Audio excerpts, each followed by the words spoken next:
to She do was very the big. ties, the kerchiefs and the men's undies. Oh, And I'm calling them performance enhancing undies. I've got undies. Performance Haven't got the rest of it.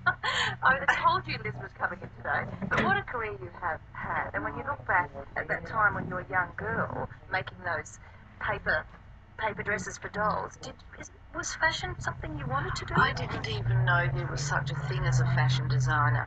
Even until quite an advanced part of my life, I had never really... I came from the country, a really distant country in Western Australia, and we didn't really have magazines. It wasn't a fashion world then, so you really didn't have the information. There was no television, so you didn't see style and things happening on television. It was only very rarely that there was something to do with fashion, but it was what I grew into gradually. And by learning to make my own clothes, it created an art form for my own self. And then from that, I learned about Pruacton and I learned about Norma Tallow, and then I wanted to open a boutique of my own. Then I became a wholesaler, and then I became a manufacturer and designer, and then I became a retailer. It was step by step. It's a creative business, and you've seen, obviously, season by season, it changes. It's evolving forever. Do you see a cycle developing? Because you've been doing it for a long time. Do you see a bit of a cycle there from time to time? Yes, there is. There's a colour cycle, but as I've written in my book, colour cycles really don't matter. It's really about what suits the individual person. Now, if pink suits you, then you should wear pink because it makes you look at least 10 years younger. Moyd. Yes. I only look 50. But there are continuities that are just permanent, and there are bits that come and go. For example, at the moment we're seeing a flood of orange and lime green and bright yellow. You're talking mainly for women, isn't it? Is it the colours that suit? Look, men miss fashionable out. for women. Yeah, it's a bit different. Don't worry about it. In the animal world, men got the feathers. And that's fair enough. I mean, you can be a lovely blue wren in your bright blue, and the girls have to be in beige, so it's got to even out somewhere. But you must have a very creative mind, because if you said that, you didn't see any of these fashion pictures like we see today, when you were making clothes for yourself, how did you know what you wanted? I actually believe that creativity is part of your DNA, and if you inherit it and you have it intrinsically, like musical talent. If you're musical, you're musical. If you're artistic, you're artistic. If you're mathematical, you're mathematical. So in your DNA, I think there is, you either have this creativity or you don't. And I think I was just born with it. I was given the freedom to use it. And if that's the one huge blessing in my life, it's the fact that I've been given the freedom to develop the talent. Now, in fashion, you always heard about, this is going back, say, 20, 30 years ago, we're always going, oh, here's the latest stuff from Paris, this is the latest stuff from such and such.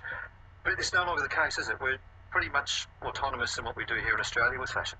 Well, I actually work in the real world, so my clothes are very much about reality, and it really doesn't matter what Paris does. It really matters what Australia does and what Australian women want to do, and whether or not they feel adequately dressed, whether they've got the confidence.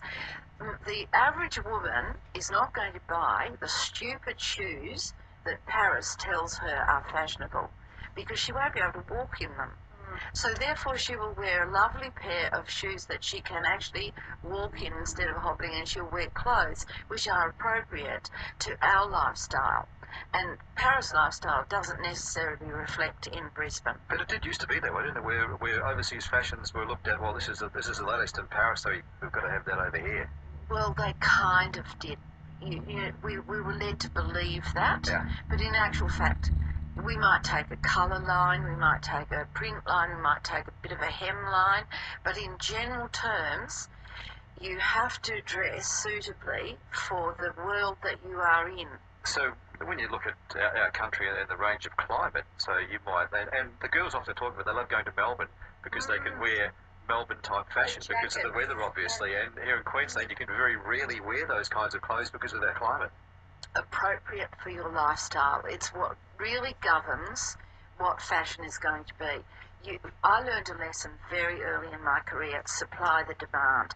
And the Japanese call it find the unmet want. So you've got to look to find what people actually really want, and then you give them what they want. Then you have a business. And there is a big difference, I think, between designaire, what I call designaire extraordinaire, and reality. What is happening on the catwalk is not happening on the sidewalk in your town, not necessarily. So you have to, you've just got to be very clever in reinterpreting a little bit of the glamour into the reality. And I'm an absolute retail freak. I just love interpreting, getting it right, and dressing people so that they feel fabulous. Yeah, that's what your label's all about, making women feel confident.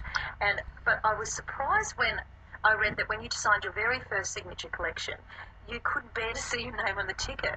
Well, you see, I grew up in an era where there was a saying that said you mustn't have tickets on yourself. Yes, that's right. You know, that was a saying that we all knew. Yeah. And there was the ultimate ticket on myself. I just couldn't look at it.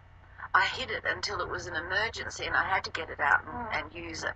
So then it became the Liz Davenport brand. And even for a long time, you know, if I didn't want people to know who I was, if they asked me, I'd say I'm Elizabeth Davenport. Because sometimes I didn't want to be Liz Davenport. Yes, and you talked about when you had your London store too, you were a bit nervous about whether it would succeed and who it would come. Well, there was I, a farm girl from the most remote, Perth is the most remote city in the world, and where I came from in Noangarup was the most remote that you could possibly be. And I was suddenly overwhelmed with, I'm a farm girl from Western Australia and I've opened a shop on Bond Street in London. Maybe this isn't going to work. Anyway, I went for a walk and had a look at what everyone else did and walked back into my own shop. No, this is fine. This will work. Okay, let's running out of time just quickly before the news, so let's have a quick look at the book again. This is a beautiful book, Liz, A Life of Colour. Now, there's some tips in there as for us all. But there's tips about size, there's tips about colour, there's tips about getting it right, there's tips about how you can dress absolutely beautifully. Lots of stuff in there about the size issue, and it's the most perfect Christmas gift. And lots of stories about, you know, your protest when you were arrested for a protest over the environment years ago. Don't trash the environment, don't cut down the old growth forest. You've been told, ladies and gentlemen. The book's available all over the place? It's available in Liz Davenport stores and on the website. Liz, A Life of Colour. Make sure you check it out. It is a beautiful book of wonderful pictures and great advice and stories and everything of Liz's career. Thanks, Liz. It's been wonderful to be here. Thank you. News coming up at 2:40. Agatha Christie's legendary whodunit, The Mousetrap, opens at the Playhouse QPAC on December 28th, and 4BC can get you there. Stay listening to Peter and Mary all this week for the chance for you and a friend to be one of the first to see this classic masterpiece. Plus, one lucky winner will be our guest to opening night in VIP style, including overnight accommodation at the Mantra on Queen, pre-show dinner, programs, and a backstage meet and greet with cast. The Mousetrap. Tickets on sale now at qpac.com.au. Join the conversation and win with Brisbane's 1116 4BC. New roller shutters from Modern look great, add value, and will keep your home a whole lot cooler this summer. We chose Modern roller shutters because we had some windows that we were getting a lot of heat through. The heat wouldn't dissipate till after 9 o'clock at night, whereas now with comfort levels fine. We wanted the best for our home, so that's why we chose Modern. So take the Modern Roller Shutter Challenge. Pick the one window in your home where you'd love a stylish new roller shutter, and Modern will give it to you for half price. Call Modern on 13 11 78. Huge red ticket sale at Kratzman Caravans, Burpengary. Hey, what are you doing? Over $5 million worth of stock to clear. Wait, I'm sitting right here. New and used caravans and camper trailers to go. Get to Kratzman's Burpengary Megastore. Okay, I get it. You're saying I should buy my caravan from Kratzman Caravans during their 4-day red ticket sale. And camper trailers, remember, just 4 days only. Sale now on. You'll save a packet at the Kratzman Caravans Burpengary Red Ticket Sale. Take exit 142 for Burpengary. Feeling sinful looking at your dirty floors? Let Dirt Devil